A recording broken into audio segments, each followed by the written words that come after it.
So as you can see here, this is an 8-inch pipe with elbow and reducer.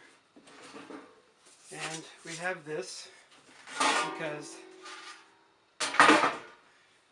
this is an 8-inch right here, and we reduce it down to a 6-inch because the old wood stove that was here used the 6-inch pipe and goes outside is 6 inches. But what I've noticed is there's a little bit of problem with the draft, and it's really hard to get a lot of heat without building up a huge fire in here. So since this is originally supposed to be an 8-inch down here, I decided to go with an 8-inch pipe and then reduce it here at the elbow, and I think that'll help a lot. The only other way to get more draft is to make the pipe on the outside taller, and I don't think that's really necessary, for at least right now. So that's one of the things that I'm doing. Now I'm going to get a little bit of smoke with this, but I want to show you inside, and don't know if I'll be able to get this in focus or not, but I opened that way too fast. But so in the back, there and down there, I just did this today. Put in these fire bricks, and what that does is that helps radiate the heat back, and it also protects the walls. So if you remember for the last video, I showed that the back was getting really bright red, the side, and it was warping a little bit. So I need the fire bricks to help protect this stove.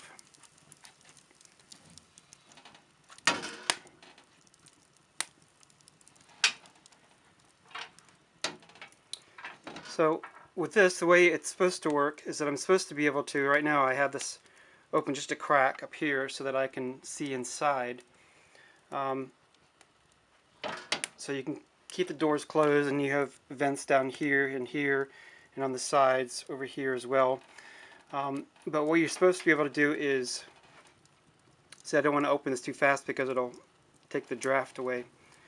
But you're supposed to be able to sit with the doors wide open so that you can watch the fire if you want, without getting any of the smoke. If you can, I don't know if you can see this or not, but there's smoke coming out right here, billowing out. So it's not working 100% correctly. Now, even with just the one door open, I don't know if this camera can pick that up or not, but there's smoke billowing out right there. So, but if I keep the door just cocked just a little bit like that, I don't get the smoke out of it, and I can still see inside, and it still lets out a little bit more heat.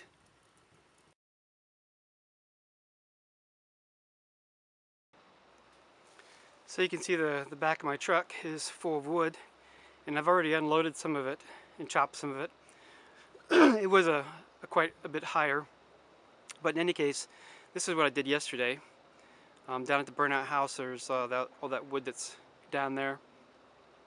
So chopped up a bunch of wood, loaded on the truck, and now I need to unload it and go down and pick up another load. So I don't know if I have another full truckload like this one is, but I do have at least a half a truckload. I was supposed to get the internet from the local phone company called Windstream, and the guy never showed up, so I called, and they said that they no longer can service internet this far out. So I said, well, my neighbor has it, and he said, no, I got rid of it. So once he got rid of it and the people that lived at the burnt out house left, they decided to get rid of the internet service out here. So consequently, I have no way of getting TV or internet.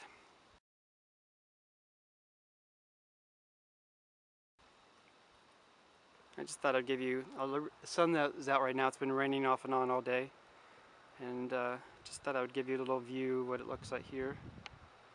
Not that you haven't seen it before, but I just like the way the sun shines through the trees here. And I know the camera is a little bit of a tilt. I'm sitting on an angle and kind of hard to get it the right spot for shooting everywhere. And right up through there is where the loggers are today. And they're working off and on. When it rains, they stop working, and then when it stops or sprinkles, they go back to work. It's just two of them, maybe three. I think it's just two of them right now. The rest don't work here anymore. They've moved on to bigger and better tree pastures. Just wanted to show the solar panels again. So this morning, when it was totally gray skies and raining, I was getting 12.4. I have not checked it with the sun out again, but it's nice to know that this time of day I'm getting light on both panels. I mentioned this the last video, but I didn't actually show it. This is one of the two bird feeders that I have. And this one the chipmunks can't get to. They can the other one. But it doesn't look like I've had any bird activity. So I guess I need to, springtime, make sure I plant some flowers and stuff to attract some songbirds and other type of birds than what's out here.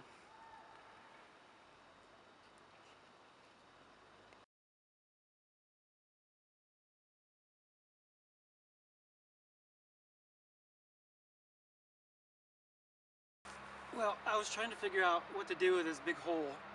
It's right in with the driveway area. And the person who rented this place several years ago had dug this as a hole to, I guess, as a sink hole for put water in. They did this without the permission of the owner.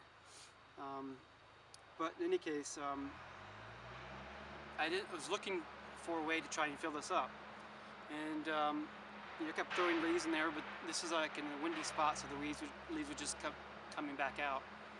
And I didn't really want to dig another hole to fill up this hole.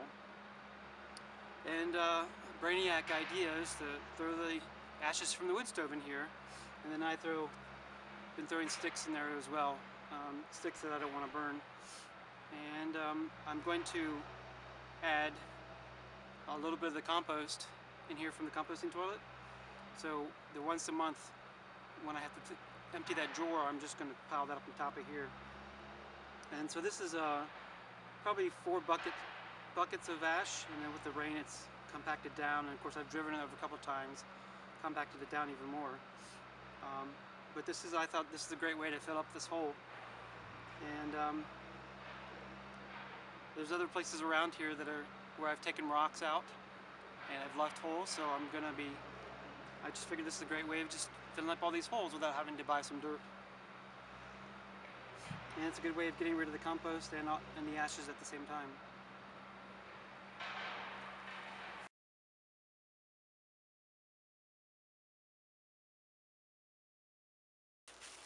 So last week, since it was Indian summer and up in the 70s, I had planned on trying to spend a night in here.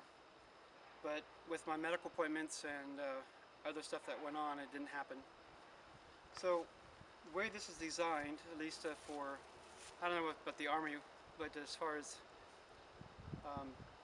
wilderness camping, what you want to do is get one of those, like a Mylar emergency blanket things. Put that down on the bottom underneath here, and you put one of those foam pads down like you have in the Army. Then you put the sleeping bag on top of that, and you get inside the sleeping bag, and that's how you sleep in this during the winter time, or when it's cold out, at least anyway. So the rain tarp does pretty good because on the inside of this, of course the entrance is on the other side, but on the inside of this has been sitting up here for a couple weeks now, just like this. I haven't touched it really, other than getting in it a couple times. It is totally dry on the inside of that.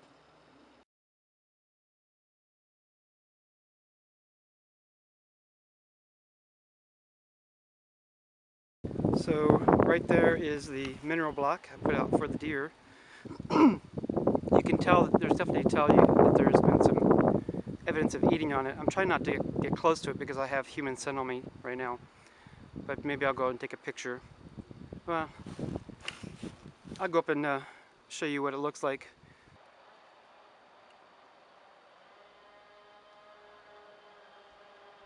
You can hear the loggers in the background. Anyway, but you can see I've gotten the camera as close as I can without getting too close because I don't want human scent on this. But I do think that some of this is from the rain.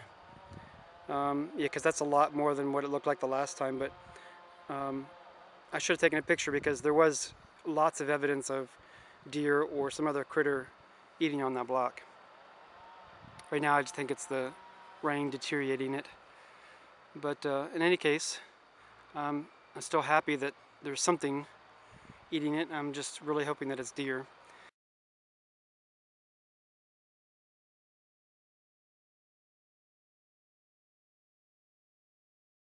So since the weather is nice out today, I thought I would take a little hike. It is extremely muddy, and I am wearing my desert combat boots, which means I'm slipping and sliding everywhere. And I'm full of mud at the bottom. But I was walking along and I came across this black pipe and I went, huh, that's weird. And then I started looking around and I said, I recognize this spot. I used to camp here. And I had a permanent camp set up in this particular location. And there was a tornado or some kind of really bad storm. It shredded my tent to pieces. And I thought we'd found all the pieces. I mean, I basically just threw it away, but I found the pole here. And then I just was looking around and I found some of the cord. And there's still one tied to the tree here, which I'm going to pry the knot off. So just thought that was kind of interesting that I found this after all these years. It's been 6, 8, 10 years since this was here. But anyway, that's it.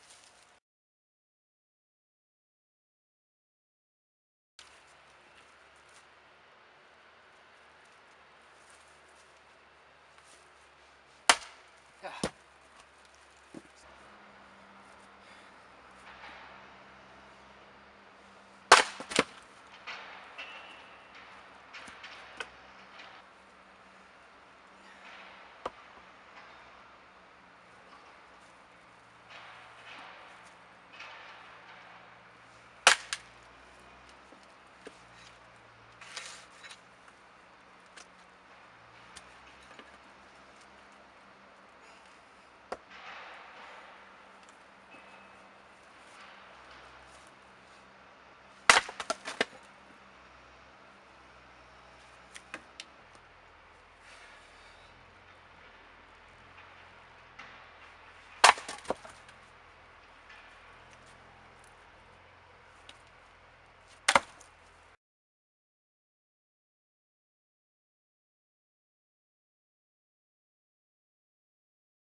What we did is put in a breaker box on there for the camper over there. And this GFI right here, even though it's a 20 amp here, this is only 15. So when we were running the heater in there, it kept popping off. This kept popping up.